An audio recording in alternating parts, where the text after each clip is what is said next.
everyone, and welcome to the Lehman Conference pre-conference workshop on pig survivability. I want to take a couple minutes and thank the organizers of the Lehman Conference for the invitation for our group and our team to share some of the work that we've been doing on our National Pork Board and Foundation for Food and Agriculture Research funded project on improving pig livability. And also want to make a special thank you to the National Pork Board for sponsoring this pre-conference workshop and giving us the opportunity to share some of the results from our coordinated efforts as a team. So this is a project that involves multiple institutions, so Purdue University, Kansas State University, and Iowa State University, and a large team of investigators and many commercial producer partners and allied industry partners, all focused on the same goal of improving pig survivability in commercial production. And so as we think about a problem-solving cycle and how we can work to improve pig livability and reduce mortality in the swine industry, this really started a few years ago when the Animal Science Committee of the National Pork Board began to recognize that about 30 to 35% of all pigs that are born are never marketed due to losses across their lifespan. And that comes from different areas of production. For example, the annualized sow mortality runs around 12 to 13% for the entire U.S. herd. And the remaining of that mortality would come from pre-wean mortality, nursery mortality, and wean to finish mortality.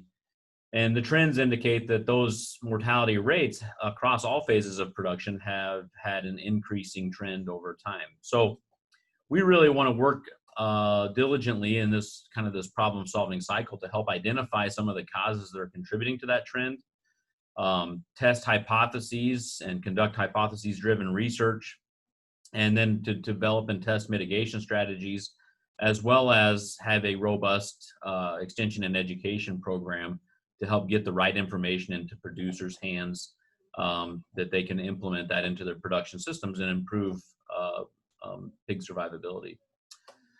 So that's really our objective, right? Our effort is to collectively work towards driving those numbers down. And that was really the project objective, the overarching objective of this 5-year project, is to identify those causative factors that contribute to swine mortality in a commercial production system, and then develop and disseminate strategies and information that can be used to maximize pig survival. And our overall objective was to develop strategies that, when utilized, would continue to reduce mortality by 1% per year of the project.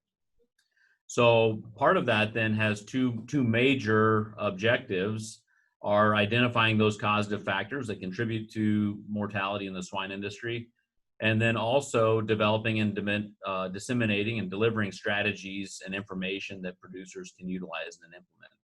So collectively, there was 4 specific objectives of this project that different investigators and scientists and trainees are working on. And I'll go through those briefly just to give everyone kind of an idea of what the overall project encompasses. And so the specific objective 1 was really focused on evaluation of the management, attitudes, and economics associated with improving survivability in U.S. swine production systems, right? So that involves benchmarking effectiveness of management practices, and involves identifying economic costs associated with mortalities in different phases of production. And it also involves collecting information from producers, owners, animal caretakers, folks all throughout the industry, and to better understand the motivations and barriers to implementing new and known information that can be used to improve survivability.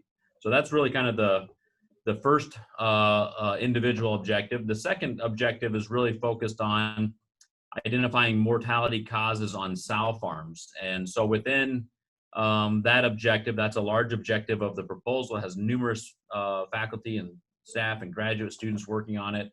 And really we're focused on a few different areas at the sow farm. One of those is lameness. One of those is pelvic organ prolapse, as we recognize those are 2 of the primary known factors that contribute to sow mortality. And And then another area of significant loss is pre-wean mortality in sows. And so we've got several investigators and several projects focused on maximizing piglet survival through nutrition and management strategies.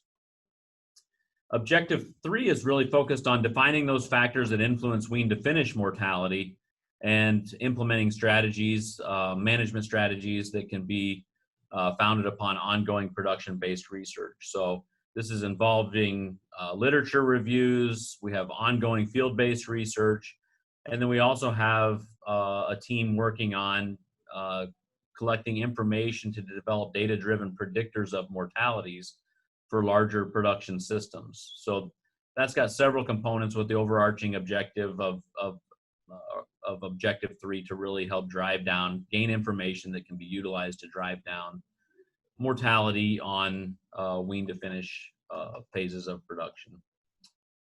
And then a fourth specific objective is entirely focused on developing a nationally effective and sustainable extension program. And Dr. Joel DeRushi will talk more about that later in this workshop. But we really wanted to use all available tools from conferences to websites and fact sheets and podcasts, a variety of strategies to really help get information to all the important influencers in the industry, everyone that can influence survivability of pigs. So that goes to all facets from ownership to animal caretakers and getting the right pieces of information to the right people. And so that's kind of the four primary objectives. As I mentioned, we have a research team from Kansas State, Purdue, and Iowa State. This just kind of shows the distribution of those faculty members. And if I click here on the next slide, it kind of breaks that down into areas of expertise. We've got folks trained in reproduction and physiology. We've got folks trained in veterinary medicine, in ethology, microbiology, nutrition, genetics, animal welfare, and economics. And collectively, it's pulling all these disciplines together to look at complex issues that contribute to mortality and that are barriers to improving pig survivability, that we pulled ideas together to help draft the project proposal for the 5-year plan. And we meet regularly to continue to evaluate our pathway forward as well. And then this team also works with an advisory group of producers that we solicit feedback from on an annual basis to discuss progress of the project, as well as seeking input on future planned projects that we have within the proposal. Another piece of this project that we've placed significant emphasis on is training, right? And developing future leaders for the swine industry. And so within that aspect of the project, we have a internship program for undergraduate students and veterinary students. During the summer, those students will work with faculty members across the universities, across the grant team, to be involved with different research projects, to learn more about production research, to learn more about graduate school. And I think that's been a really good experience for a lot of the undergraduates, students that we've been able to expose them to different facets of the industry. And then we also invest heavily in graduate student training. And so Kia Gorley is the first graduate student that's finished her PhD that has been involved with the Improving Pig Survivability project. So within that, other graduate students that have been supported by the project or working towards specific objectives are on this slide. And so we've just got a great group of trainees that are working with faculty all across the Midwest, and we're getting them integrated almost in all cases to working with commercial partners to do their research projects. So that's been a great experience for not only for the trainees, but also their exposure into the industry and partnering with industry influencers. So within the internship activities as well, we've had 3 so far. As I mentioned, they assist with research, they create extension activities, fact sheets and videos, and a big part of that is getting them exposure to research protocols and developing their network, their industry network, and partnering them with faculty and professionals throughout the industry.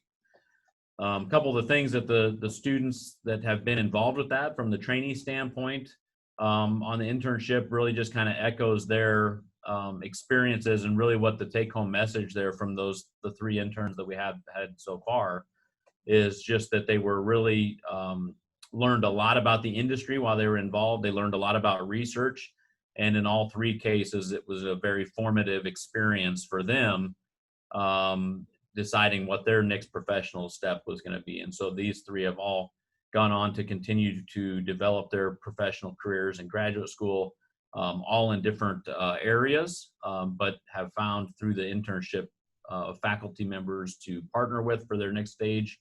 And we're very pleased about that. That's an important part of one of our objectives was the training plan and developing individuals to help be influencers of the future swine industry.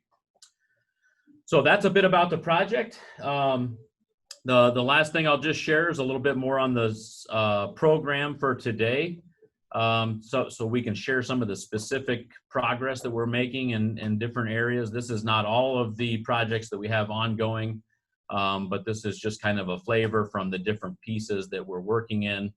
And so you can see we have Jordan Gebhardt, Zoe Kiefer, Kara Stewart, Marcy Christensen, Edison Megalis, and Joel DeRushi. So, and Joel will help wrap up some of the information and give a little bit more information on the distribution and dissemination efforts on the extension piece of the project. So look forward to everyone's participation and involvement in this conference, and really appreciate the support of the industry. And again, greatly appreciate the support from the National Pork Board and the Foundation for Food and Agriculture Research, and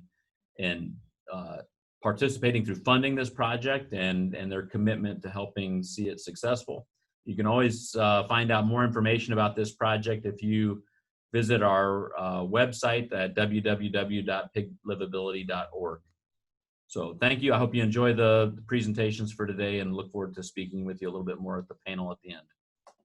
Thank you for the opportunity, and today I would like to discuss a project where our goal was to summarize what is known about the factors contributing to mortality between the time of weaning and marketing based on the currently published literature.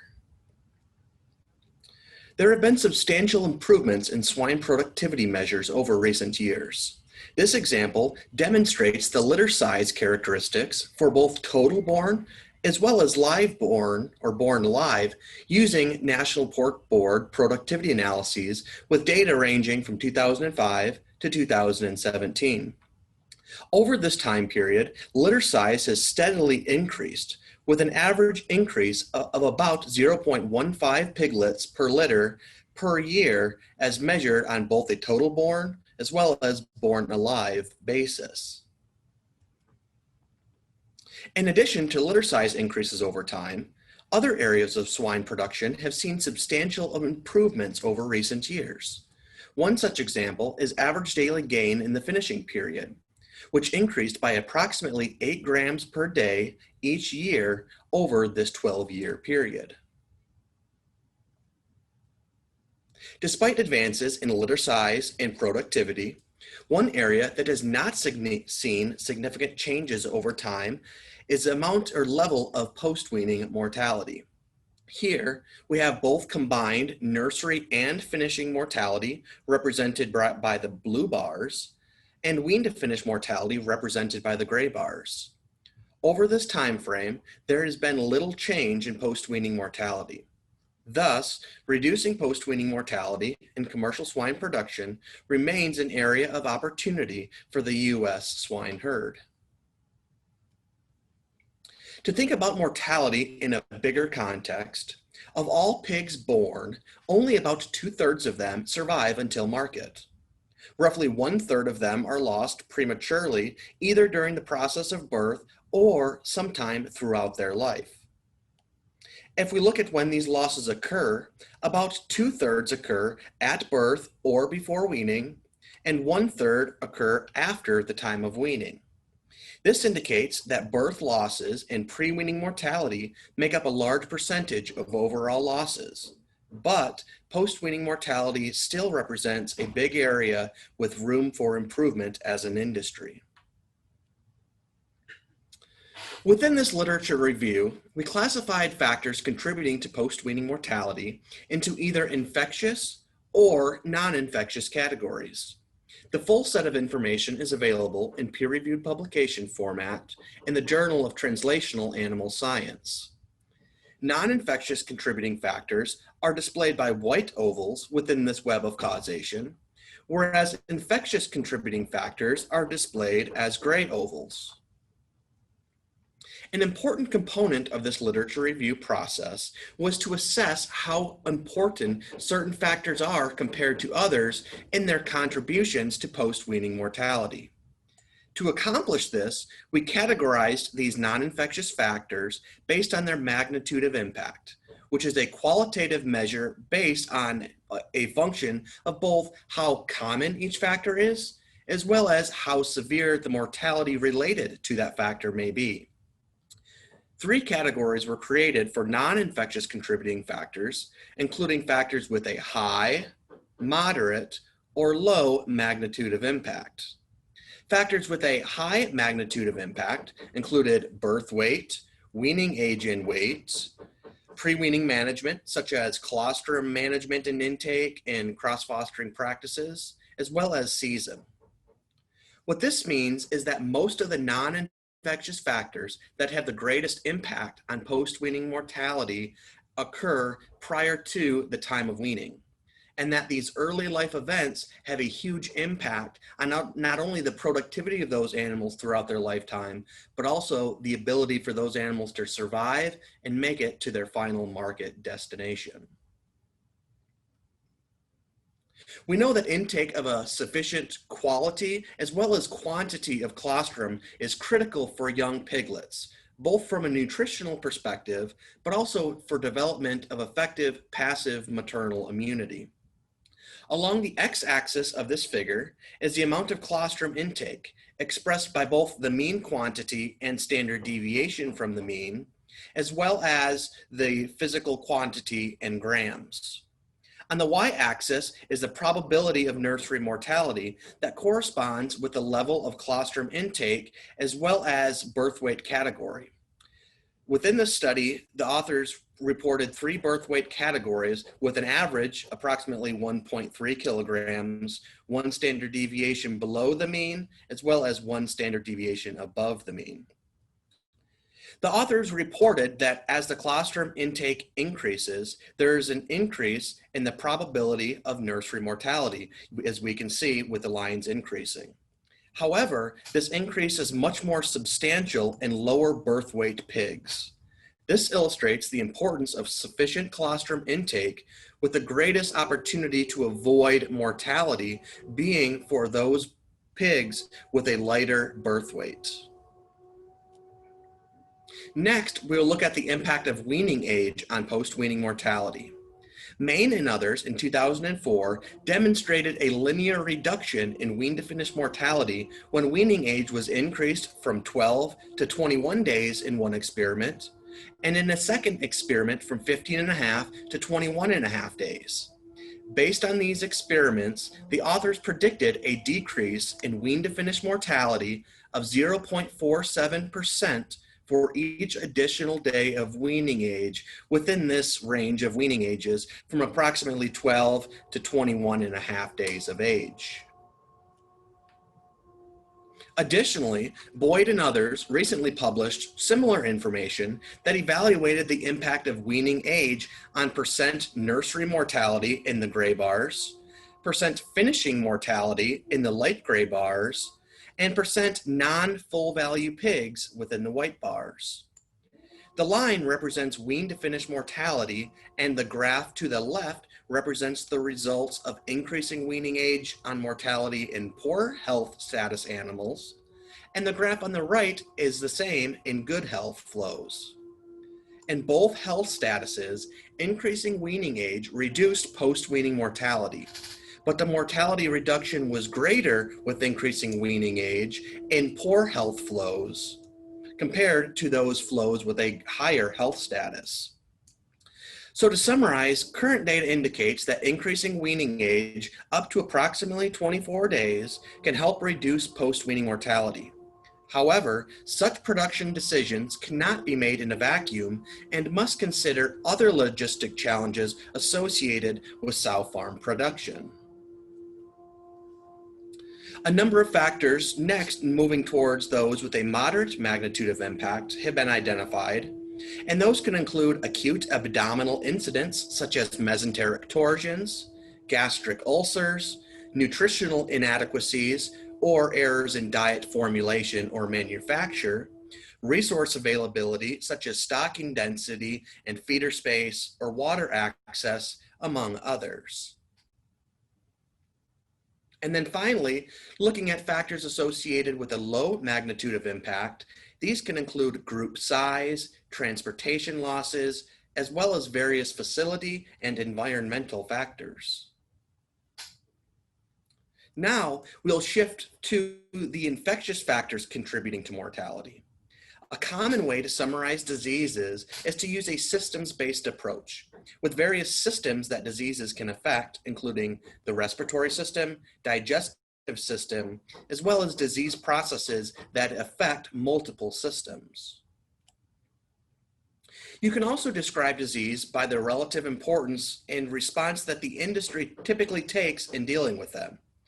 For example, the response that some diseases require include very aggressive response measures, such as herd depopulation, while many diseases are eliminated over time, and some diseases are often managed without depopulation or elimination.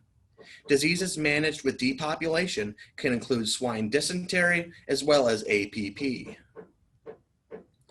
Diseases that are often eliminated because of their high economic impact on production include enzootic pneumonia, PRRS virus, swine influenza virus, coronaviruses such as TGE, PEDV, as well as porcine delta coronavirus.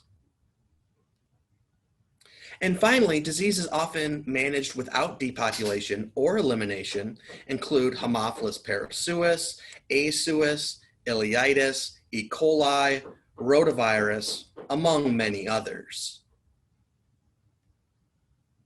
So reducing the impact of infectious disease certainly has an impact at reducing post-weaning mortality. So as an industry, what can we do to go about reducing this impact of infectious disease? First and foremost is preventing introduction of pathogens into a susceptible population. This includes biosecurity practices, all-in, all-out production flows, as well as effective intervention strategies throughout the cleaning and disinfection process between cohorts of animals. Additionally, we need to do everything we can to reduce the impact of endemic diseases and pathogens that may be present, such as managing the environment appropriately, both from a macro and micro environment, reducing stress, as well as providing an adequate plane of nutrition. A very important area that oftentimes is difficult to describe and hard to put a specific number on is the value of people within our production systems.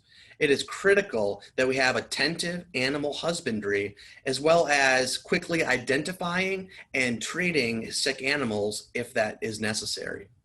The impact that the time frame from identification to treatment has a huge impact on the overall effectiveness of that treatment intervention, and being quick in quickly identifying animals that may need additional assistance or treatment is critical to overall success.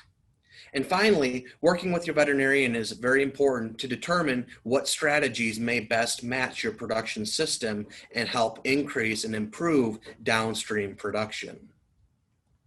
So in summary, because of the importance and the ability for producers to influence, producers should focus on increasing birth and weaning weight, managing and increasing colostrum intake to the greatest extent possible within all animals, as well as evaluating weaning age within their production system. We need to continue to invest in biosecurity to produce healthy animals, And finally, for pathogens already present within the herd or endemic pathogens, producers must determine if the best management strategy is control, elimination, or depopulation, and working with your veterinarian is the best approach when considering these various intervention strategies. Once certain areas or certain factors are identified where intervention may be possible to reduce the impact of mortality, it is often necessary to evaluate whether the strategy is beneficial and if the additional step provides enough benefit to offset the potential cost and hassle of implementation.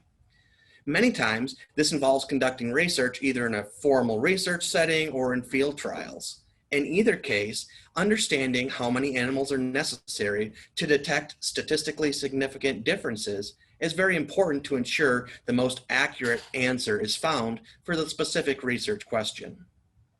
There's a lot of information available in publications and on the internet regarding sample size calculations for outcomes that are assumed to follow a bell-shaped curve.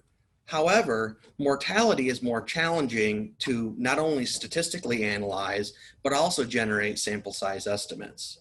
Here's an example that we have put together that shows the number of pigs and number of barns necessary to detect significant differences between 5% wean to finish mortality and various other levels of mortality. And this is set up that the certain treatment intervention can be either applied to half of a barn, such as one bin feeding half of the barn, whereas another bin feeds the other half if the intervention is a nutritional strategy, or an individual pen within barn if a facility is equipped, for example, to feed individual diets to individual pens. And here's just an example of some differences in mortality, and based on these calculations, the number of animals and number of barns that would be required to detect those differences. So this is just a single example, and more information in this area will be included in the 2020 Kansas State University Swine Day report, which will be released in November. But once we identify what areas we can address and attempt to come up with interventions, it's important to fully evaluate the impact of those prior to implementing them widespread into our production systems. I would like to thank the Planning Committee for the invitation to participate in this session this morning, and would like to thank the National Pork Board and Foundation for Food and Agriculture Research for their support of the Pig Survivability Project, as well as all the collaborators involved at Iowa State, Kansas State, as well as Purdue universities. Thank you very much. Today I'm going to be talking about the biological factors associated with pelvic organ prolapses. So sow mortality due to prolapses has been increasing within the last decade within the U.S. swine industry. This is becoming not only a welfare concern, but also a production issue, and there is no good understanding of the root causes. In collaboration with the Iowa Pork Industry Center, we completed a survey during 2018 collecting data on causes of mortality. We observed that prolapses make up about 21% of all sow mortality, and this can include vaginal, rectal, or a combination of both types of prolapses.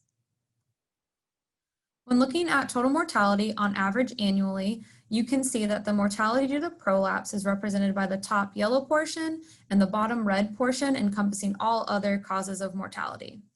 To put things in perspective, each year on a 5,000 head sow farm, the highest farm for prolapse incidents would have lost 515 sows, while the lowest incident farm would have lost 15. The average farm loses around 135 sows to prolapses a year, and those numbers are only counting the sows that have died, not any of the piglets that potentially could have been affected. Prolapses not only impact economics and animal welfare, but also worker morale. As part of our survey project, we developed a scoring system to evaluate risk for prolapse, looking at the perineal region of late gestation sows. Each sow was only scored while laying down, and visual markers such as vulva and perineal region swelling as well as protrusion were evaluated. Another goal of this scoring system was to make an assessment that is easy for producers to implement to monitor individual sows during late gestation. A Perineal Score 1 sow is considered little to no risk and displays none of these visual signs. A Perineal Score 2 sow is considered moderate risk and may display some swelling or protrusion. Perineal Score 3 sows are at high risk for prolapse and display severe swelling and protrusion of the perineal region, and in some cases may even have the beginnings of a prolapse. In our initial study, 1.5, 0.8, and 23.1% of animals scored a perineal score 1, 2, or 3 respectively, subsequently prolapsed. So we can assume our system is a good predictor of prolapse. You may be wondering, why are these perineal scores so important? Well, as we've shown, perineal score is correlated with prolapse, and a higher scored animal has a higher risk of prolapsing. We have also observed significant changes in phenotype and can hypothesize that there is some sort of correlating biology. So now we can conduct experiments to learn how perineal score changes over time and what is the biology associated with it. We are really curious about the biological features that can be associated with prolapses. Literature has shown that reproductive diseases such as pelvic inflammatory disease or others have been associated with vaginal dysbiosis. So is this happening in our perineal score 3 animals? Are there any other features that we can identify within the serum? We observe that significant amount of inflammation with this high-risk phenotype, but can we identify any other biomarkers associated with it? Answering these questions can help identify contributing factors to prolapse risk and evaluate efficacy for future mitigation strategies. Based on the data from the survey, we hypothesized sows differing in perineal score would have differences in vaginal microbiome, serum metabolites, biomarkers of inflammation, and steroid hormone profiles. To do this, we designed 2 studies, one looking at vaginal microbiome and metabolomics, and the second determining how perineal score changes over time, as well as identify more biological factors associated with prolapse risk. So, in an initial study, we went onto 2 commercial sow farms and scored around 200 animals during gestation week 15. You can see the prolapse rate of those animals in this bar graph, with 23% of the perineal score 3 animals subsequently prolapsing. Samples were then collected from perineal score 1 animals parity matched to perineal score 3. We collected vaginal swabs to evaluate the microbiome as well as some blood samples. We extracted the DNA from the vaginal swabs and performed 16S rRNA sequencing to evaluate the microbiome. These are the results shown in a PCOA.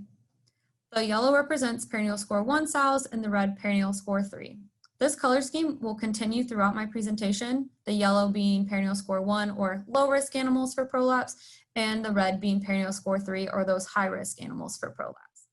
Each point on the graph is an individual sow. When analyzing differences between perineal score 1 and perineal score 3 animals, we found a significant difference on a whole community level. The statistical difference in overall microbial communities were found using a NOSEM and having a p-value of less than 0.05. Individual microbes were then sorted into operational taxonomic units, or OTUs, in order of abundance within our samples and can be classified down to a genus level. 89 OTUs were significantly different between perineal score 1 and perineal score 3 sows. When evaluating only the 100 most abundant OTUs, 24 of them were differentially abundant between perineal score.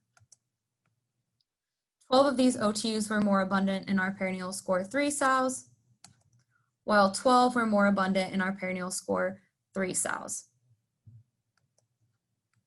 Unfortunately, not much is known about sow vaginal microbiome. However, microbiome research in other species has shown shifts in the microbiome to be associated with disease. We can also compare known microbes within the swine intestinal tract to better understand function. A higher abundance of OTU 84 was noted in perineal score 3 sows. Streptococcus is a major pathogen in humans as well as animals and has been associated with equine reproductive system infections. An increase in treponema in the perineal score 3 animals, including OTUs 38, 70, and 73, was noted in this study. It is noteworthy to mention that in humans, treponema is a causative agent of syphilis. Furthermore, an increased abundance of treponema in the vaginal microbiota has previously been associated with genital disease and reproductive disorders in cattle. And interestingly, treponema has been linked to swine dysentery, a severe infectious disease that is often characterized by inflammation in the large intestine. However, it is unknown if the higher abundance of treponema in OTUs and Perineal Score 3 sows is a causative or effect of this high-risk phenotype. Pelvic inflammatory disease and bacterial vaginosis in humans has also been linked to changes in the vaginal microbiome. Humans suffering from bacterial vaginosis are reported to have substantial increases in Prevotella, which is observed to be elevated in our Perineal Score 3 sows within this OTU 58. Next, we wanted to look at serum samples in hope of identifying any biomarkers within circulation. Literature has shown changes in the serum metabolome to be associated with reproductive dysfunction.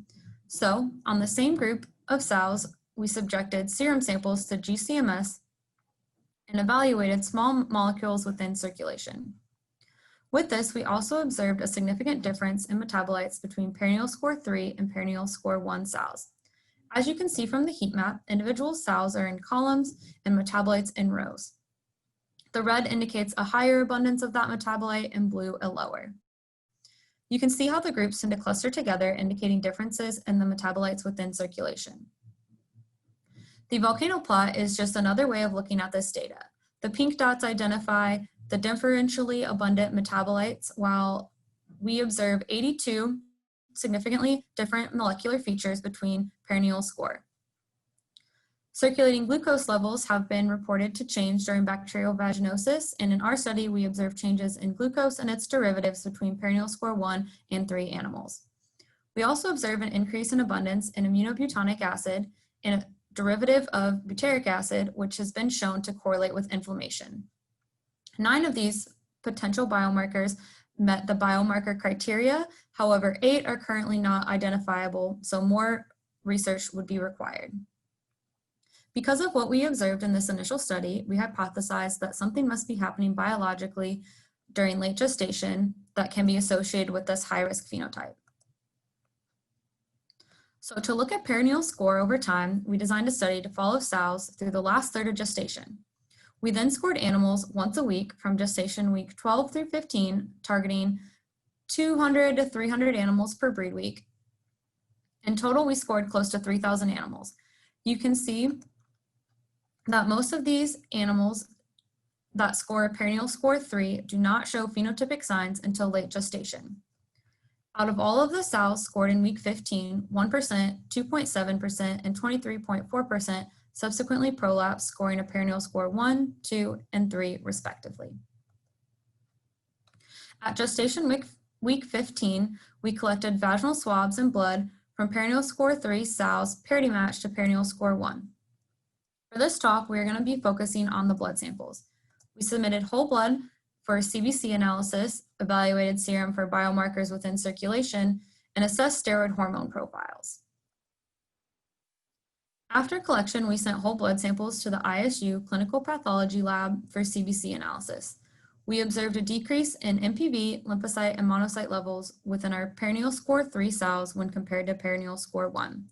High platelet count along with low MPV often signifies an infection or inflammation, and literature has shown that low lymphocyte and monocyte levels can be an indicator of infection or inflammation. So, because of this, we wanted to test more markers of inflammation and infection within circulation. Using ELISAs, we evaluated LPS binding protein, tumor necrosis factor alpha, C-reactive protein, and haptoglobin. Creatine kinase was sent to the ISU Clinical Pathology Lab for analysis. We observed a significant difference in LBP between perineal scores, with around a 25% increase in our Perineal Score 3 sows. LBP can be an indicator of bacterial infections, and literature has shown it has an effect on monocyte levels within circulation. Increases in the production of pro-inflammatory cytokines that LBP binds to have also been shown to stimulate the production of acute phase proteins within the liver and activate the HPA axis. We then submitted the same set of parity match samples to BioCrypt's Life Science, a company in Austria, for a 17-panel hormone test. We observed 7 hormones to be significantly different, all of which were increased in our Perineal Score 3 sows. Hormone levels can be affected by several things. For example, LBP has been shown to have an effect, as well as there are some known microbes that can alter estrogen levels. Here's the steroid hormone pathway along with key enzymes starting at cholesterol. The outlined hormones are the ones that we tested for, and the ones outlined in red are the hormones that were more abundant in our Perineal Score 3 sows. This is just a better way to visualize how the affected hormones fit into the steroid hormone biosynthesis pathway. So what is associated with this high risk for prolapse? We know that there has to be something happening biologically to have this high risk phenotype. We also found that the Perineal Score 3 sows are at higher risk for prolapse. In our initial study, we observed changes in the vaginal microbiome as well as serum metabolites. We then further investigated and observed decreases in MPV, lymphocytes, and monocyte levels within circulation, leading us to think that there is some sort of inflammation or infection. We then tested serum for specific biomarkers, detecting LBP to be significantly increased in our Perineal Score 3 sows. After evaluating systemic steroid hormones, there were also significant increases in 7 different hormones within our Perineal Score 3 sows. With these increases in biomarkers, we do not know if they are causative or effect, but we do know that we have markers associated that could potentially be used for further mitigation strategies. Collectively, these data suggest that there are biological differences between Perineal Score 3 and Perineal Score 1 animals. I'd like to thank our sponsors, the Foundation for Food and Agricultural Research, and the National Pork Board. Please feel free to reach out to Amanda, Jason, or myself with any other questions or comments that you may have. And thank you for your time. Well, thank you and good morning. My role in the grant is to work on reducing pre-weaning mortality. So one of the focus areas I'm researching is to look at colostrum production and management. And so today I'm going to share with you a little bit of information on the best practices of colostrum management. So first, I just want to define what colostrum is. So colostrum is produced during late gestation in the sow, and it is really the first milk that is hopefully present in the teats at farrowing, and it's present only for about the first 24 to 36 hours. The quality of the colostrum goes down rapidly from the birth of the first piglet through the farrowing and into the first 24 hours.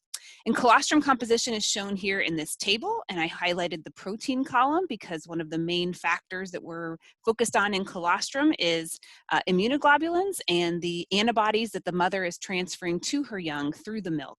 And you can see that even from time 0 being the birth of the first piglet up through the first 24 hours, that immune production of immune factors in the milk goes down substantially as well. So in pigs, colostrum is really important for neonatal survival, as well as all the other parts of the colostrum here being fats and energy and other solids in there that help the piglet to actually grow and survive. So what really limits colostrum production? So the sow and the piglet can both do that. So when you look at the sows, younger sows, especially parity ones, tend to produce lower amounts of colostrum compared to older parity sows.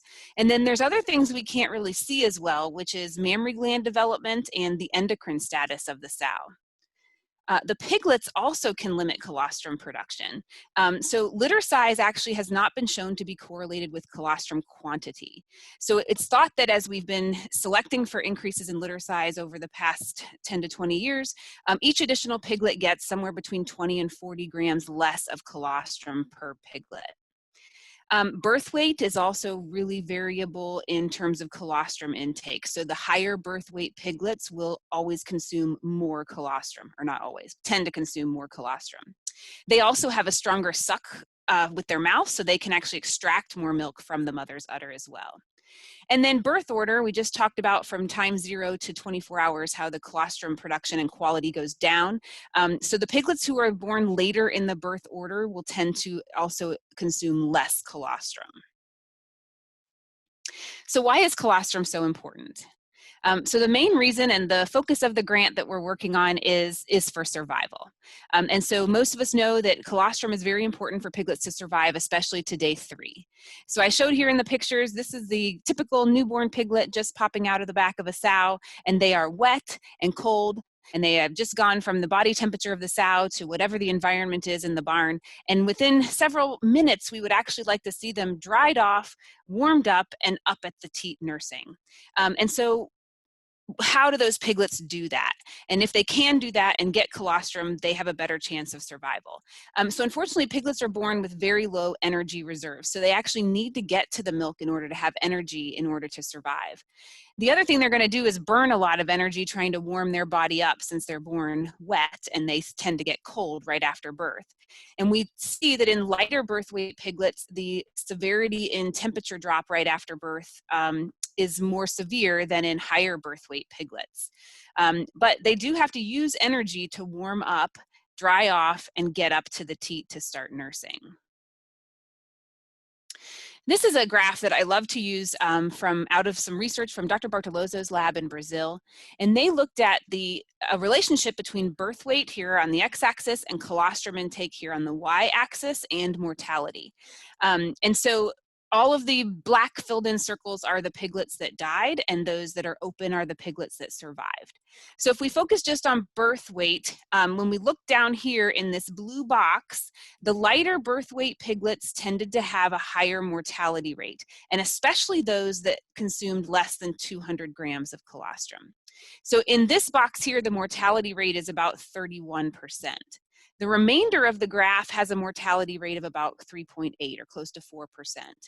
So what I find to be really interesting is this group of piglets. So we tend to always focus on birth weight, where these lighter birth weight piglets, as long as they consumed adequate colostrum, their mortality rate was closer to the 4% or was at the 4%, similar to the higher birth weight piglets, and didn't have this high mortality rate. So colostrum intake really does impact survivability as much as probably birth weight does or more. But the other thing I see here is an opportunity for us to be able to manage these light birth weight piglets differently in order to ensure that they get more colostrum and therefore increase their survivability. So which piglets naturally drink the most colostrum?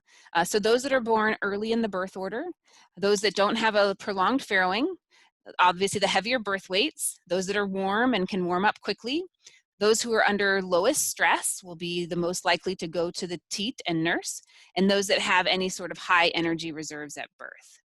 Unfortunately, aside from body weight, it's hard for us to identify some of these characteristics in piglets just by looking at them. And even after 24 hours, we don't have a good way of identifying which pigs consume enough colostrum and which piglets do not. So we have put into practice a lot of different management practices that are designed to increase colostrum intake. So you've probably heard a lot of these before, but split suckling, assisted nursing, direct feeding, and drying piglets. So I stole a couple pictures from the internet just to kind of demonstrate what these are. And these are very, very important to do within the first 24 hours of birth, because again, colostrum is going to be of the best quality and the highest production, closer to farrowing as possible. So I want to go through a couple of these and some data that we've seen about whether they actually impact colostrum intake or not. So drying piglets, this is some recent data out of the University of Illinois from Dr. Mike Ellis's lab. And they did several studies looking at the effects of birth weight and drying piglets. And they did several studies evaluating different methods of drying piglets. So I'm just showing some of their data here. The graph on the left is the light birth weight piglets. The graph on the right here is the heavy birth weight piglets. And what we see is that drying piglets definitely helps to increase body temperature. So this is looking at rectal temperature over the minutes after birth.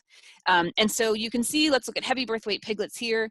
This is the control that received no drying at all. So their body temperature definitely goes down, especially rapidly in the first 30 minutes or so after birth.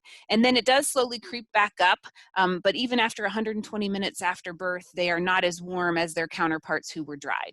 And the different dryings, it doesn't matter kind of which way they did the drying, they all stayed a little bit warmer and don't see as severe of a decrease in body temperature.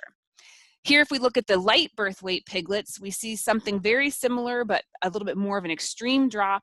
And those control pigs really never even were warmed up after 120 minutes anywhere close to their dried counterparts. So drying is very effective at increasing rectal temperature of the piglets after birth. However, they didn't find any statistical differences in mortality between any of the birth weight categories from drying. So this is where they use a desiccant and warming box, and these are their pre-weaning mortality rates, and they were not improved by drying. And so specifically, they looked at the colostrum intake from these piglets. So I just took a couple of their different studies that they looked at. Here's a couple different methods: desiccant versus paper towel drying, warming box, and then using a desiccant with a warming box. And if we look here, what they're measuring here is called immunocrit, which is a measure of those immunoglobulins coming from the mother's milk into the bloodstream of the piglet. And that is a direct relationship with the amount of colostrum that those piglets intake. And what we see is, unfortunately, no statistical difference with the warming methods on colostrum intake. So what this tells me is the piglets are warm, but that doesn't mean that they're actually going to the mother's teat and drinking colostrum after birth, even if they're warmer than other piglets. So split suckling is another management practice that we use to try to increase colostrum intake. So this is a large data set out of Australia from 2015, where they looked at two different methods of split suckling. One was called rotational split suckling, where half the litter was removed and they were rotated hourly. And the other one they call SS, which is based on the size of the piglets, where the largest piglets in the litter were removed for 2 hours, allowing the lightweight birth piglets to have free access and no competition at the udder for the mother.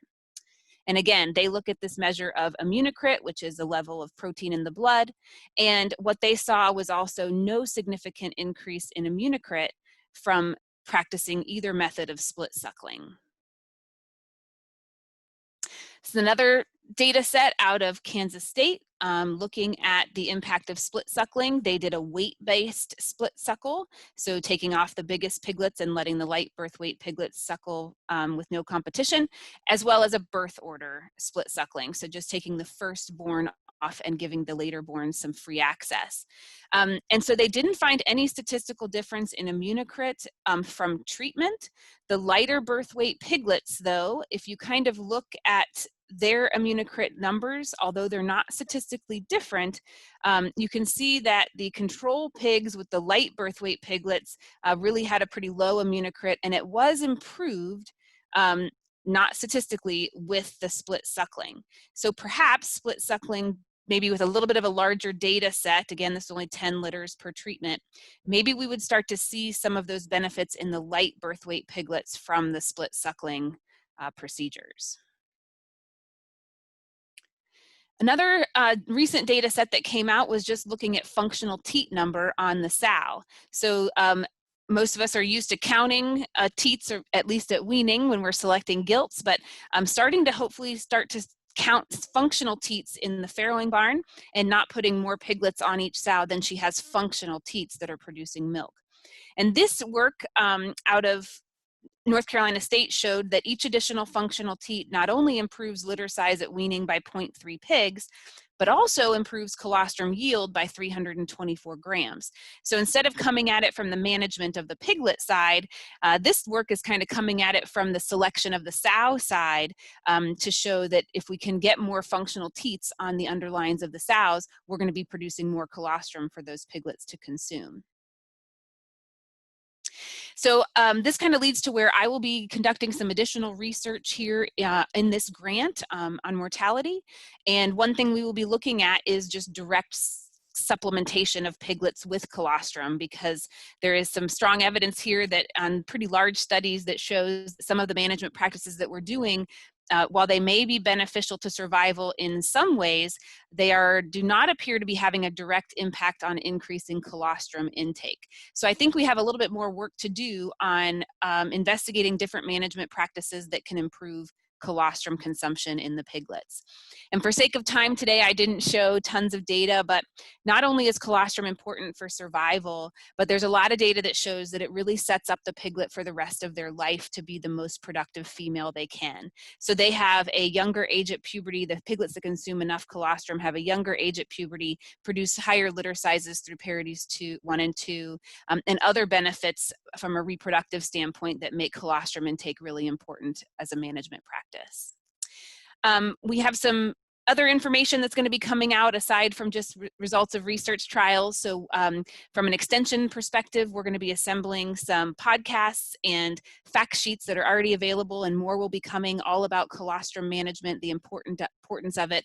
And as we get new results in our research trials, those will be included in these as well.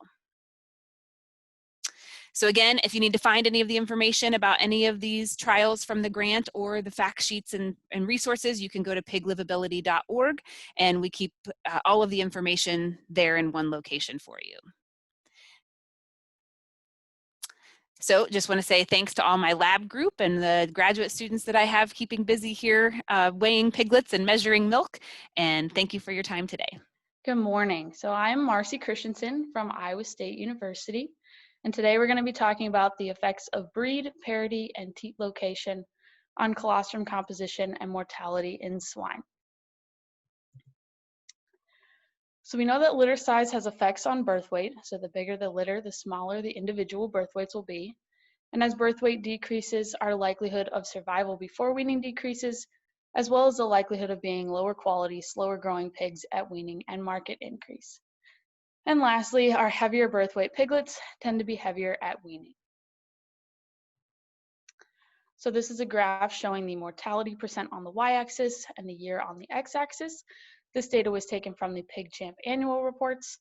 And we see starting from 2004 until 2010, mortality percent stays between that 12 to 13%. Whereas in the recent years, we see it being between 14 and 15%. So this is just showing that pre-weaning mortality is increasing in the industry. A study done by De Villers et al. Looked at low birth weight piglets and found that they're more dependent on colostrum intake because in order to have the same chance of survivability as high birth weight piglets, they need to intake at least 200 to 250 grams of colostrum. Another study done by Ferrari et al. Looked at pre-weaning deaths and found that those that died had lower birth weights and lower colostrum intake in comparison to the average. So why is colostrum important? It's important for intestinal growth, such as the weight and length of the small intestine, as well as the mucosal weight of the large intestine. Piglets are born with low energy reserves, lacking immune protection, as well as exposed to pathogens in a cold environment, which is why it's important to intake colostrum, as colostrum provides two things, energy and maternal antibodies. So they get the energy from the fat and carbohydrates in colostrum and the maternal antibodies from the protein, specifically IgG.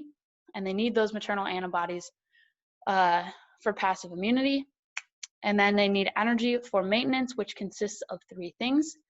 We have thermal regulation, physical activity, and growth. So factors that influence colostrum intake include individual weight.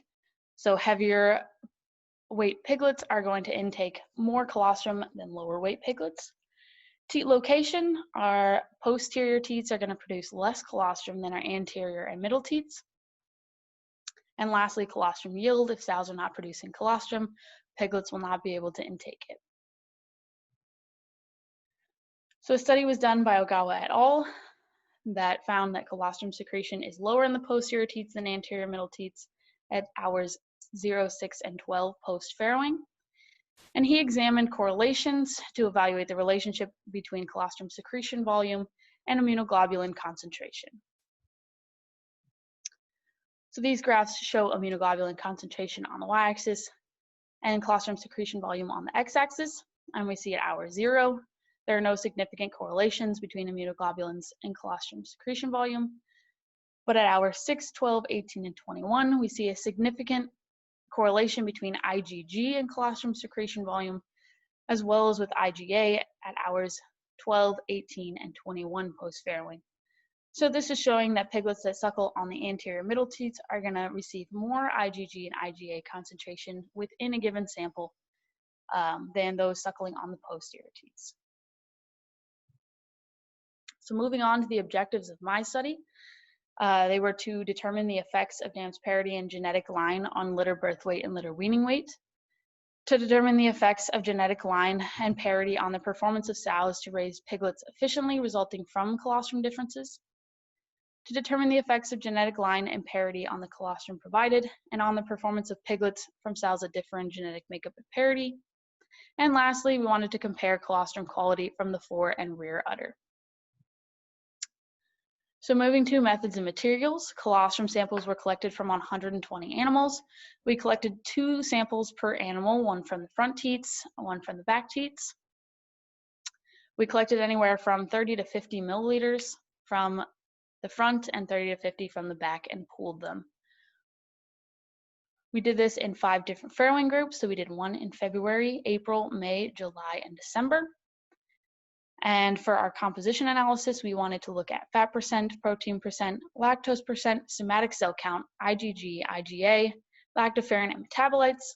However, I will not have time to cover the IgG, lactoferrin, and metabolites in this talk. Sow housing, so during gestation, they were in open pen gestation in groups of 8 to 10 animals until about a week prior to their farrowing date, where they were moved to farrowing stalls. We kept one person at the farm 24 hours a day from Thursday to Sunday afternoon. This farm was on a batch farrowing system, farrowing every 7 weeks. So that was their farrowing weekend. And then our selection criteria for which animals we wanted to collect from, we wanted an even number of teats. So we took animals with 14 and 16 teats. To evaluate genetics, we looked at crossbred versus purebred. So our pure line was a large white, and then our crossbred was a cross between a large white and a land race. To evaluate parity groups, we split them into 4 different groups. So our parity group 1 included parity 1, parity group 2 included parity 2, parity group 3 included parities 3 to 5, and then our parity group 4 included parities 6 and above, and our highest parity sow was a parity 13. We recorded weights on a litter basis using a platform scale that measured to the nearest 0.05 kilograms. And we also ear tattooed piglets at processing at 24 hours with a litter identification number so that we could follow them through the finisher.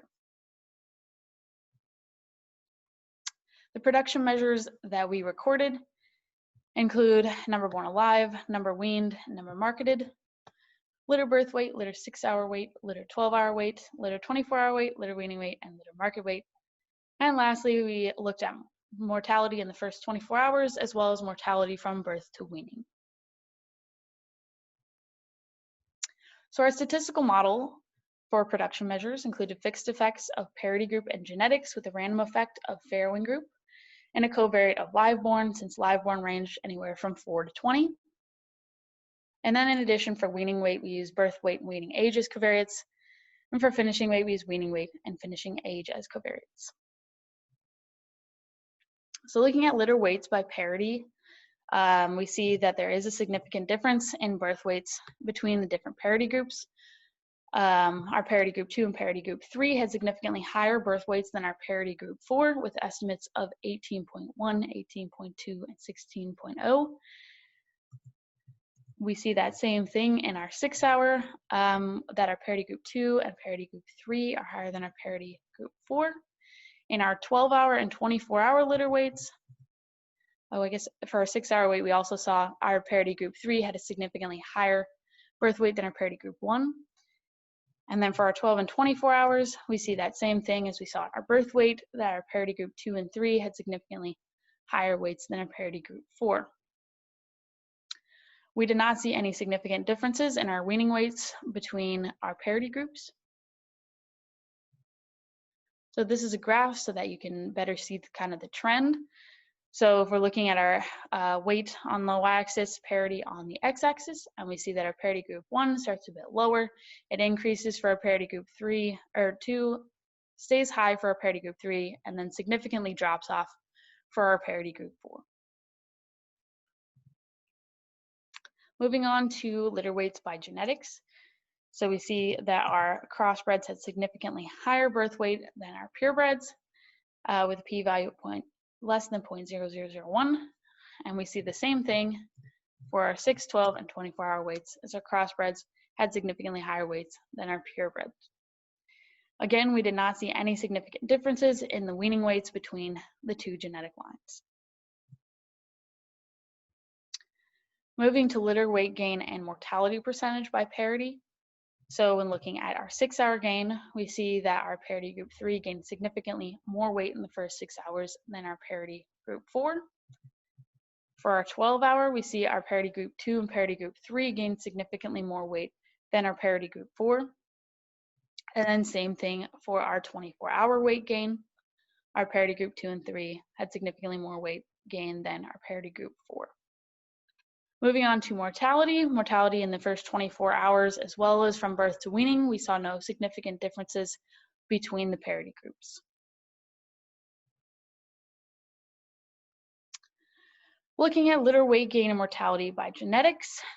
So we saw that our crossbreds gained significantly more weight in the first 6, 12, and 24 hours when comparing it to the purebred line, with p-values less than 0.02 and less than 0.03.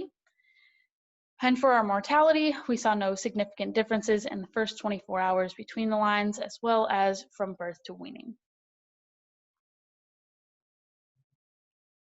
Moving on to our colostrum components.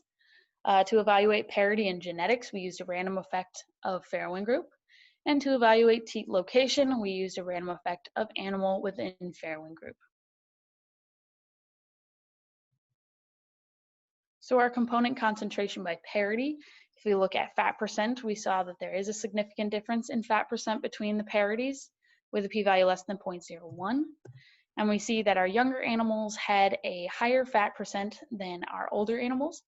This could be due to our higher parity animals producing more colostrum, so it is less concentrated than those of the younger animals.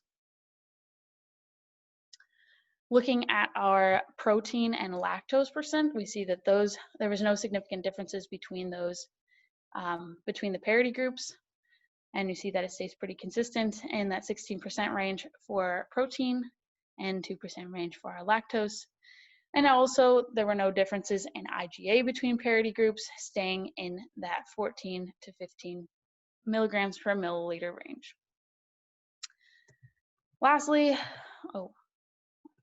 Lastly, our somatic cell count. We did see some significant differences between our parity group 2 and our parity group 1, as well as our older sows parity group 4.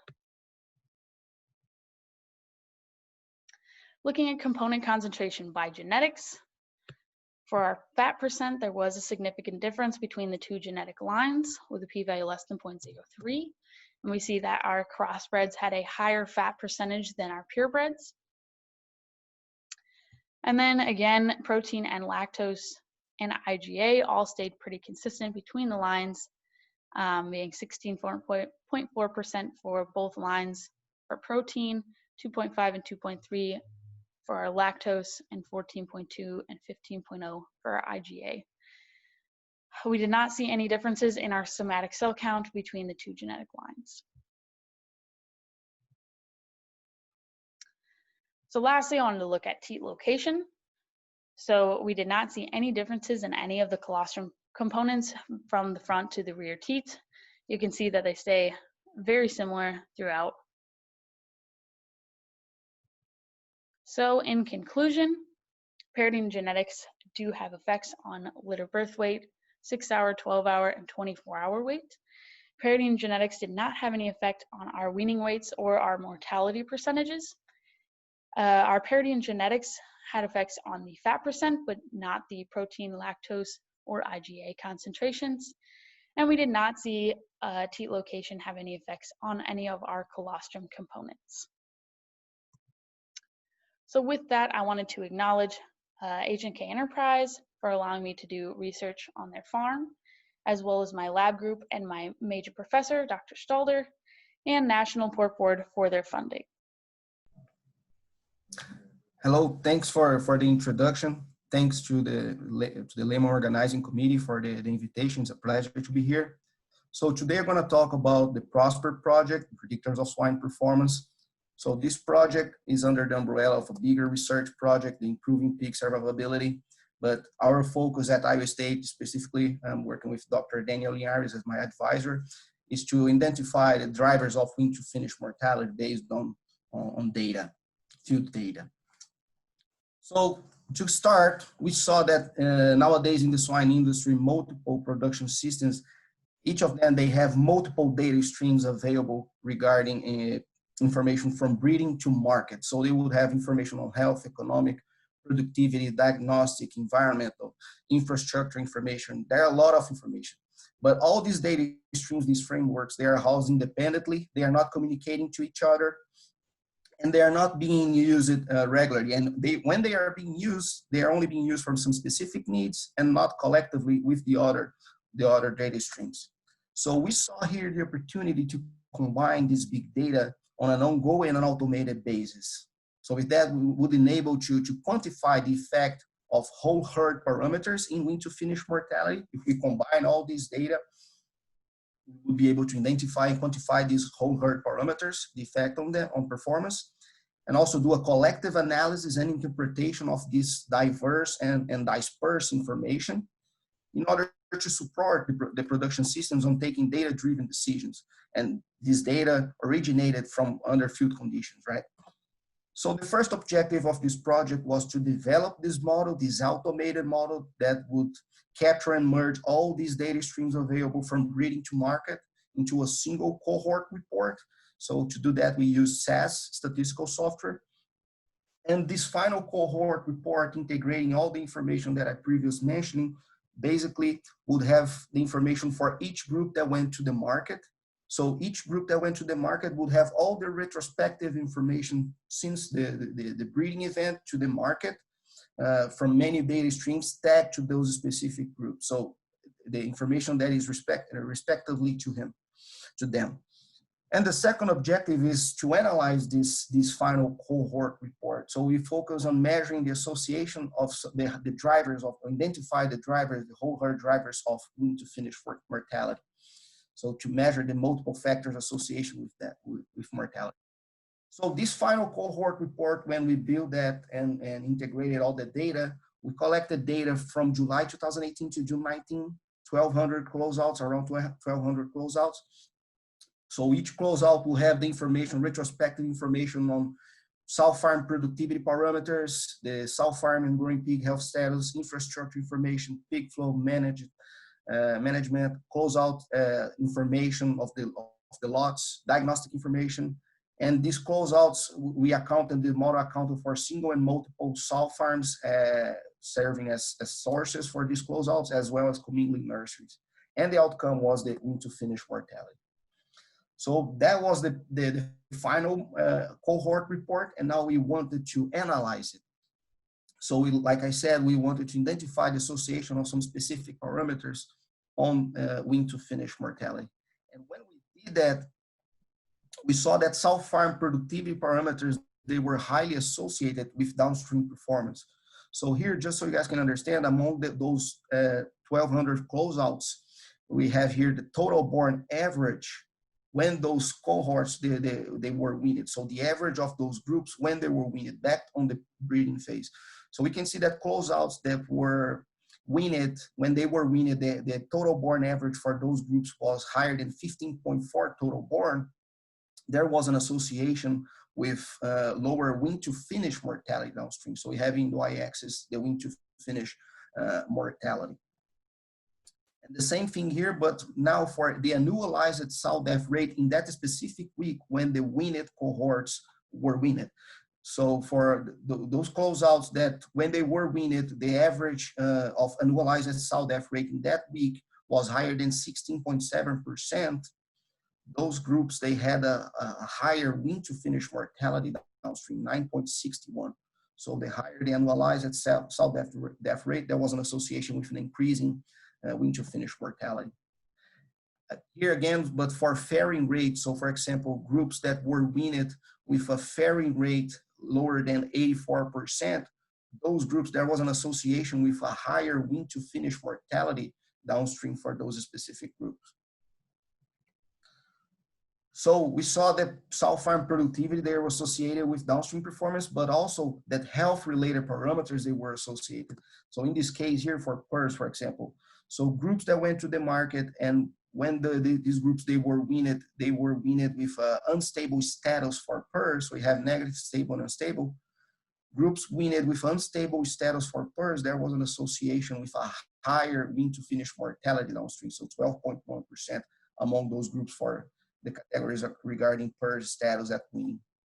And the same trend here we identified for mycoplasma. In this case, for mycoplasma unstable groups at weaning, there was an association with higher wean to finish mortality downstream as well. So this is identifying specific parameters, measuring specific risk factor. Now we did a multiple variable analysis. So in this case here, basically we ran a multiple regression analysis. So we combined utilize a combination of 14 variables related to the sow farm from productivity and health. And this combination of variables, this multiple variable model had a correlation of 80.91% with the overall mortality of all the groups. So each circle here would be here a closeout. So the combination of variables estimated that based on those variables, sow farm variables, the mortality will be here around 25%, for example, and here was the real mortality. So we had we saw that the sow farm health and productivity parameters, they had a high correlation with the overall mortality of the groups. And lastly, we included the diagnostic codes information. So first, what are the diagnostic codes? So diagnostic codes basically are codes that are assigned by the diagnosticians at the VDLs, the veterinary laboratory, diagnostic laboratories, for each case of tissue that is submitted to the VDL. So each case submitted to the VDL, the diagnosticians, based on multiple layers of information, they code what were the pathogens identified in that specific case for that disease. So they assign the diagnostic with the pathogen. So this generates also a huge amount of data for this production system. And what we wanted to do was to include this data stream, the diagnostic data stream, to the previous model in order to analyze with the other data streams that I mentioned. So just so you guys can understand how it's the structure with our final model. So here we have a weaned group from the sow farm that goes to a nursery. In this nursery, one event of tissue submission happens to the VDL, and this nursery goes to 3 different finishers. And in this finisher, there's 2 more sample tissue submission events happening. So probably something happened with this finisher B.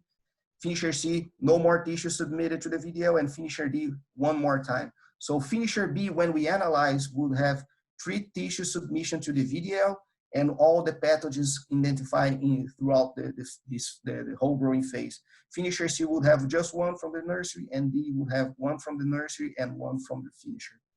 And what we did, basically a simple analysis in the beginning, was just to compare here the groups that never had closeouts, that never had any tissue submission to the VDL, compared to those that had once or more than 1 time, more than 1 tissue submitted throughout the growing phase. And we can see that when there was no tissue submitted to the VDL, those groups, they had the lowest association with a lower wean to finish mortality downstream. And I want to focus here, now we're gonna focus within those 434 closeouts here. Within those 434 closeouts, we divided by categories by age when the tissue was submitted to the VDL. Here we have just, I put here in a different way so you just can compare. This is the baseline, so no the X code. So within those 434, we can see that when the tissue was submitted on the first 21 days post-weaning, there was an association also with a higher wean to finish mortality downstream. And within, again, within those 434, here we have in red, here are the groups that had When the tissue submitted to the VDL was positive for PERS, so are the ones here within this red box, and not positive for PERS, but for other pathogens. So within those groups with PERS, we see that when PERS, when they send tissue to the VDL in the first 21 days post-placement, and the diagnostic by the VDL was PERS, we see that that group had the worst wean to finish mortality downstream. And we can also do some interactions between pathogens. So again, here within those 434 closeouts with diagnostic codes assigned, we have here those that didn't have PERS and flu. It can be any other pathogen, but wasn't PERS and flu. Here's only flu, only PERS, and a combination of PERS and flu. And here's the baseline. So we can see that PERS was always associated with higher mortality, wean to finish mortality downstream, but flu here in this case alone, it wasn't. So we identified that sow farm and health and productivity, they are proxy of downstream performance. They are really associated with a worst wean to finish mortality when we have a problem with health or productivity in the sow farm. So this is important, health and productivity, it's important. And the disease status also throughout the growing phase is associated with lower productivity. In this case, we measure by diagnostic codes. So just an example, we're identifying that PERS is highly associated with higher wean to finish mortality. Why I put identifying? Because this is an ongoing basis. Of course, PERS is highly associated, we already know that, but the difference is that under field conditions, we are measuring the risk factors for this production system under their reality. So based on using their population, we are measuring the impact of PERS on productivity, on wean to finish mortality, with also an interaction with other data streams, like I mentioned, can do PERS status and diagnostic codes, productivity. But it's also important to measure the efficacy of interventions. And it's hard to measure the efficacy of interventions. It's also hard to measure the impact of risk factors on performance if you don't have this ongoing and automated model that is always aggregating the data and providing you the final data set in order to analyze. And if you want to measure the intervention, as soon as you start to record the intervention, you have the information, you can include that information of intervention as another data stream. So you can always be measuring your intervention. So now I'm going to show you just a few studies of interventions against PERS, kind of obvious information, but I wanted to show because they were conducted under field conditions using field data. But the opportunity that we see is that when they did the analysis, if they want to repeat the analysis, it's harder because they have to request all the data again. And with this model, we enable the production system to be constantly analyzing the intervention or the risk factor. So here's just a study comparing groups, in this case, barn, the experimental unit is the finisher barns that didn't have any vaccination post-weaning at around 7 days post-weaning on the nursery phase, and groups that had vaccination for PERS, and they compared the performance, the downstream performance between those groups. And those groups, they both came from PERS stable flows in this case. And we can see here that there was an improvement on average daily gain, on gain per day, and mortality. In this case, comparing vaccinating or not for PERS on 7 days post-weaning. Kind of an obvious information, we kind of already know most of that, but I wanted to show because they're conducted under field conditions, and if we want to do again, if they want to reproduce again, it's harder to follow over time. So here, just another example comparing single dose vaccination for PERS against double dose protocol in 2 different scenarios, from receiving pigs from stable flows and PERS unstable flows, sow farms, I mean. And we can see that this protocol of double dose vaccination was efficient on both scenarios, specifically on the unstable scenario. Again, but the problem is that you cannot be constantly analyzing and measuring the risk factor, in this case, PERS, and your intervention as well. You have to gather all the data. So the PROSPER project proved the concept that it's possible to build this automated model to consolidate multiple data streams. with information regarding the weaning cohorts and the groups that went to the market.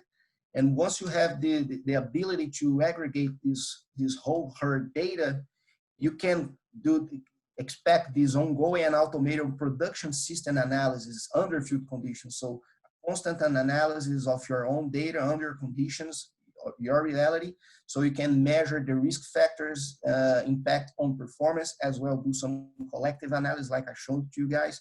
We can also forecast mortality based on multiple variable model. And it's important here because like once we have all these data streams available, we can account for risk factors, for in-farm risk factors, because we will have a lot of information that is being recorded. And all of that, you can understand the changes occurring over time in the field under your conditions using your own data. So constant field data analysis, you can be following the changes over time regarding the risk factors. You'll be always measuring, for example, PERS, how is PERS impacting my system over time, and how is my intervention, how is the efficacy of my intervention protocol. So with that, I would like to thank the LAME Organizing Committee again for the invitation, and I'm open to questions. Thank you. Yeah, we'd like to welcome everybody to our session detailing all of our work that's being done to improve swine livability. And one of the aspects that's really important with this project is the whole extension and outreach. Throughout this session, you've heard a lot of activity going on. What we're going to try and capture in the next 15 minutes is all the ways that we're packaging that information and getting it out to the industry in terms of producers, consultants, nutritionists, veterinarians, anybody who wants to use this information to improve pig livability. Specifically today, we're going to talk a little bit more on fact sheets, videos, and other resources, but we're going to touch briefly on the breadth of activity that we have so you know the different ways that we're getting the information out through this project. Really, in terms of extension, that's the term that we use as specialists that we're employed through, and part of our jobs is to get that information out. And certainly we want to develop a nationally effective program to get this information out so that we're able to adopt and implement these strategies. And this is going to be done through a variety of ways that's listed on this slide, from conferences to fact sheets to on-farm demonstrations. Summer internships, we're working with a lot of students, and that's already been talked about, and that's very rewarding and part of their training program to help in the future in this area. And again, just a wide variety of activities that we're going to be involved with over the next few years to get information out in this project area. One of the main things with extension is certainly getting information out in different forums. Again, the piglivability.org website is really the hub for all of this information. We have different tabs, different sections where all the rest of the information that I'm going to be describing in this presentation is currently housed. And we'll continue to build upon that coming up in the future years. And so, again, you're going to see the piglivability.org website routinely on these slides. We encourage you to visit that site to get the actual information, the actual videos, the fact sheets, all those things that you can download or view there for your information. There's different activities that are involved over this 5-year project, and we hope will continue on into the future after 5 years. Really the first area, and I'm not going to spend, there's a lot of text here that you can read, but really what one activity is getting information through high impact conferences. We're going to host an international conference on pig survivability next fall in 2021, and I'll have more information on that coming up in a little bit. In addition, not only just to one large conference, conferences just like the Lehman Conference here to present information and get to the U.S. swine industry, AASV, the Pork Expo, a lot of our state associations and our university extension systems have meetings, a lot of different ways that we're going to push this information out in these public type forum conferences. Another way, and we're going to talk more about this today, is the decision tools, developing Excel sheets, developing other types of usable information that on farm or any of the consultants can use to help make decisions for farms. Fact sheets, podcasts, videos. We certainly utilize popular press through written articles, as well as, again, short podcasts, audio interviews that we'll be using and have used to get information out on the information generated by this project. One of the more exciting things that we have a long history in before this project is on-farm demonstration projects with large commercial producer partners. And these will be taking information or opportunities in this area, conducting applied research in a demonstration type situation. And that's really coming in the next couple years that we'll continue to work with producers. We have ongoing projects now where that information has been collected, but this will be a major effort going forward, doing these demonstration projects on farm as well. Finally is really the train the trainer. We want to develop materials in the last couple years of this project that are going to have a longer term impact for the training of our employees, again, of nutritionists, geneticists, veterinarians, information that's out there that they can use in standalone PowerPoint, standalone other fact sheets, short audio, short video type settings. And again, that's going to be important for us to have impact longer term in the future in kind of a train the trainer type situation. So first I want to introduce the International Conference on Pig Survivability. Honestly, this was initially planned for this fall in October. We had the full speaker lineup ready to go. Due to the COVID situation, we are not able to host this in person, nor did we want to pivot this to a virtual single event yet. If we were a multi-year, we would have went to a virtual. Since this is going to be probably a single standalone, we decided to wait a year on this information. We had speakers from all over the U.S., participation from around the globe. But again, want to make sure that you note this. It's going to be October 27th and 8th, 2021 in Omaha, Nebraska. And again, our goal is to have somewhere between 500 to 550 people attend this event and really have some good dialogue of existing information, but then also where do we all going forward? We want to have action plans come out of this for all of us in our businesses or from a research standpoint, what's next to help our industry? And really think this will be a unique opportunity that we can host for the U.S. and some international partners as well. So back to our industry conferences, just like we're doing here today with the Lehman Conference, there's many opportunities that we're going to have, and we would invite those. If you're part of planning committees, whether that's even on a regional conference, if it's on a national conference, we're already engaged with others in terms of whether that's a pre-session or whether that's presenting information generated in specific areas as invited talks or part of sessions. So we're very much open to that dialogue. We want to help fill programs in this area as needed. And not necessarily has to be us. If we know others that are working in this area, we can provide those contacts as well. So really just want to set this up both in the U.S. or internationally, that our group is very willing to be part of events, just like we're doing here today in this pre-conference session to get information to our industry. One of the things that we have started to develop, and there is some published on our facts site, and there's several of these right now being in the layout with our marketing folks, is quick one to 2 page fact sheets on drivers of piglet survivability, or as you'll see, sows, and back to the prolapse side, basically on farm, easy to read fact sheets for our producers and owners. And so again, we will continue to develop these. We have several here listed on this page. There's about another 10 more that are ideas that we're going to continue to work on. Again, here would be one. If you have feedback on information that we can kind of put together and come up with some bottom line recommendations, please float those to us directly, and we can add those and help develop fact sheets. We have a number of students, both graduate and undergraduate students, that have been involved in these.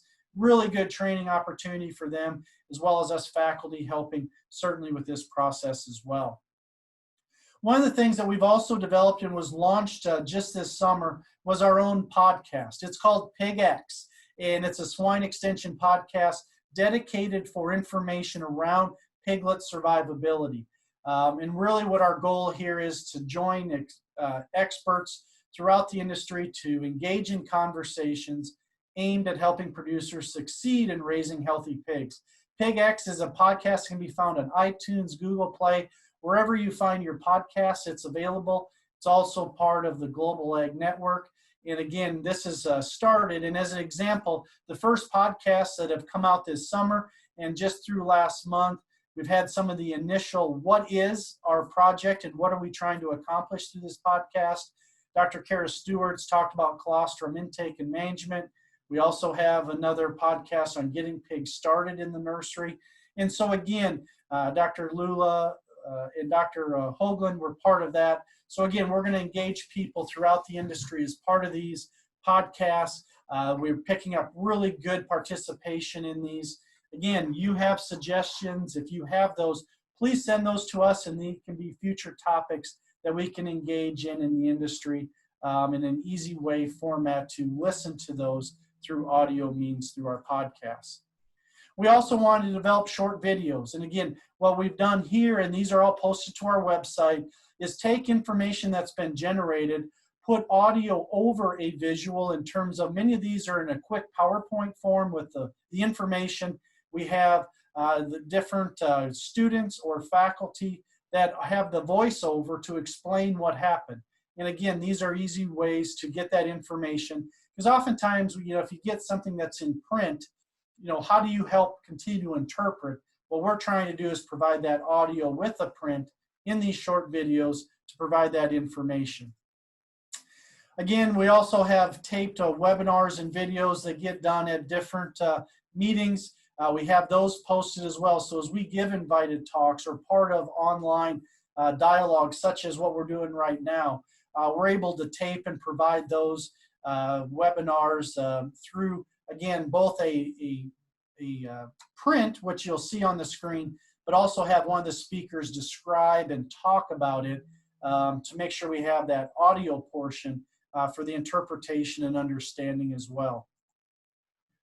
One of the things we've been very fortunate is to engage with a lot of our other national media, National Hog Farmer, Pork,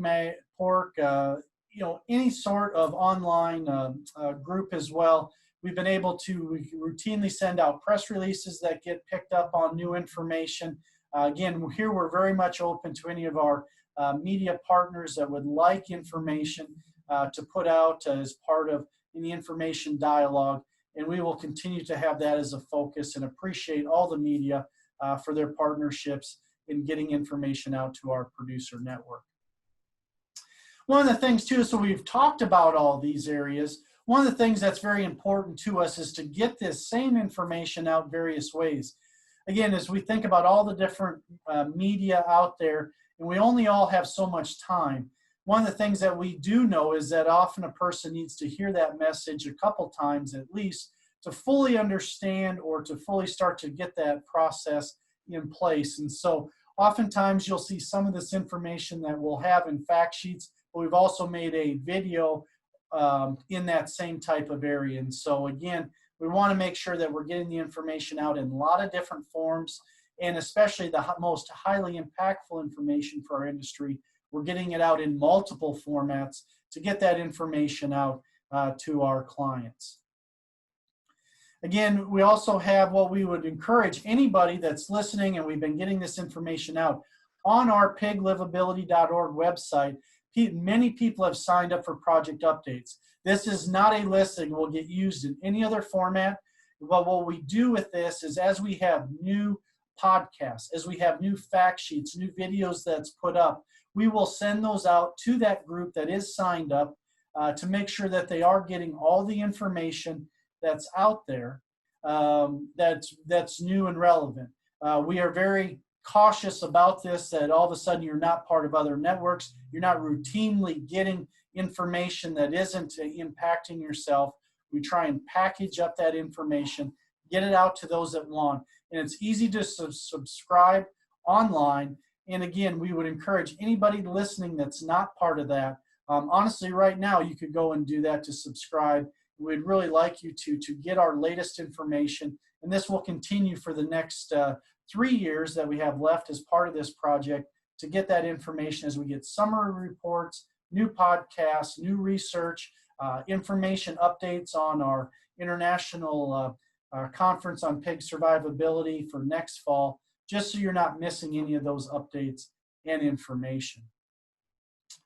So really, that's really the information we had today that we wanted to provide on improving pig survivability through our extension efforts.